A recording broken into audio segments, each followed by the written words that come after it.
Kassandra, it's you! Phoebe! You said you weren't coming back to Kefalonia, so I decided to leave too. I said I wouldn't be coming back. But I don't remember saying you should leave. Well, here I am. I can't believe you're here. Me either. I can't believe we both made it to Athens. It's so much different from Kefalonia. But what are you doing here? I'm here to get you ready.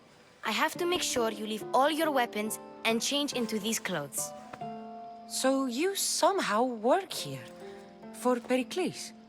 No, for Aspasia. I think I'm ready to go in. You can't. Not like that, anyway. The Athenians like it best when you try to fit in. But don't worry, I have just the outfit for you. I'll get changed. Promise you'll take care of my things? Yep. Leave your weapons in the corner, and I'll come back when you're done. I feel uncomfortable in this. Now you look like everyone else. You say that like it's a good thing. It is. If you want them to take you seriously, this is the easiest way. Trust me. Is that everything? You're all ready to go in. Don't worry. You've done scarier things than this. I'm struggling to think of any right now. Are you sure I can't keep just one weapon with me? No weapons. Now hurry and go in. Oh, and don't leave without saying bye.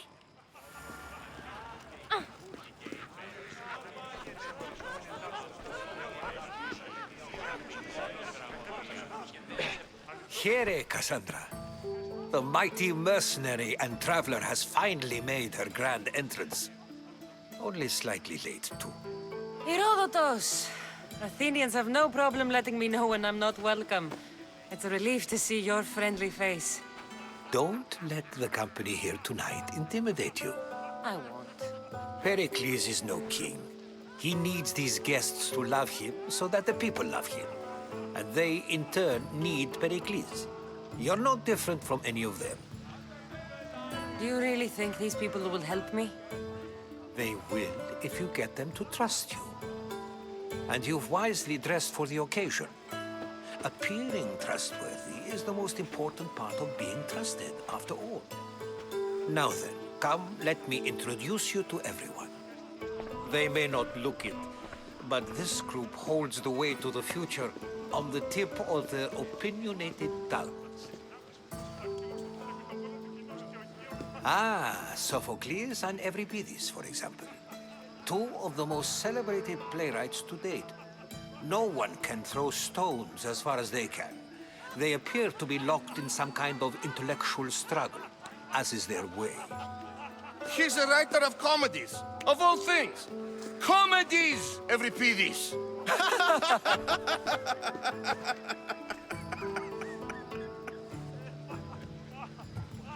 I've heard of Sophocles.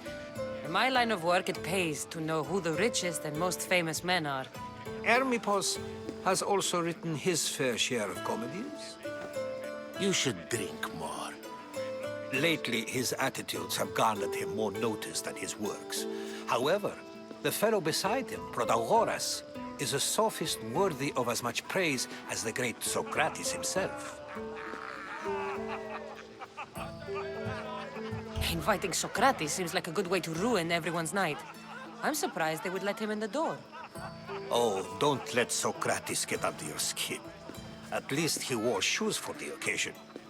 And the poor thing gesticulating like an ape is Thrasymachos. If you listen closely, you'll notice he and Socrates are actually arguing the same points. But the wind from his wild gestures deafens him to critique. That isn't at all what I mean. Where is Perikles? Oh, he never attends his own parties. Which reminds me, there's something I need to get his help with. Vile Socrates, always appearing where I least expect him. Warrior, protect me from his amorous gaze. Oh, Alcibiades, this is not a time for jealousy, but for love.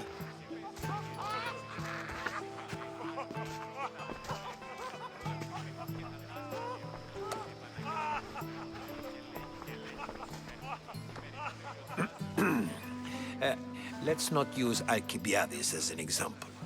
Be good and don't drink too much. So, tell me, what does a Mystios like you think of a party like this? This party could be fun. Alcibiades drinks like a Spartan. Maybe he fights like one too. If I could suggest anything, please don't start a fight or end one. Thank you, Herodotus. Now, if you'll excuse me, Perikles is here somewhere and I need to prepare him. If he's alone, I'll tell him what your brother said. Agreed. Perikles needs to know. I'll stay here and look for clues. I hope they know something about your mother. Me too.